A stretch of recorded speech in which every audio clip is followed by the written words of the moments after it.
अध्यक्ष महोदय, पुरवणी मागण्यांबद्दल बोलताना मत्स्य विभाग बाब क्रमांक 70, 72, 73, 74, पृष्ठ क्रमांक 43, 44 आणि 45.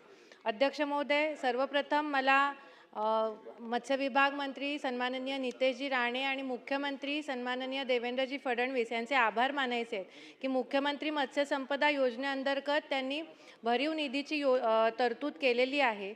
याच निधी अंतर्गत मासेमारी बंदीचा जो कालावधी शासन 2 महिन्यापर्यंत बंदी करतो, त्या कालावधीमध्ये मच्छीमारांच्या उदरनिर्वाहासाठी शासनाने खावटी योजनेसारखी योजना सुरू करावी अशी मागणी मी अध्यक्ष महोदय करत आहे।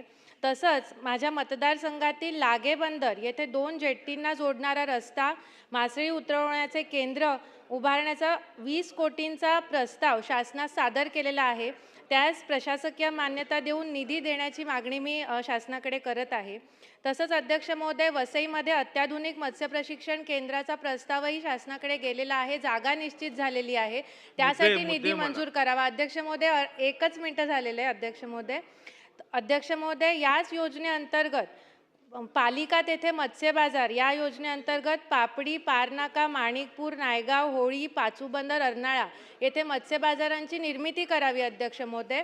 तसंच सगळ्यात महत्त्वाचं अध्यक्ष महोदय, महाराष्ट्रातल्या सगळ्याच मच्छीमारांना डिझेल या युद्ध स्थितीमुळे डिझेल महाग झाल्यामुळे हे सगळे मच्छीमार बल्क कन्झ्युमरमध्ये येतात अध्यक्ष महोदय। जसा गुजरात राज्यांनी बल्क कन्झ्युमर चा वगळण्याचा निर्णय घेतला, तसाच निर्णय महाराष्ट्र शासनानेही या मच्छीमारांसाठी घ्यावा आणि केंद्राकडे त्याचा पाठपुरावा करावा अशी मागणी मी करते।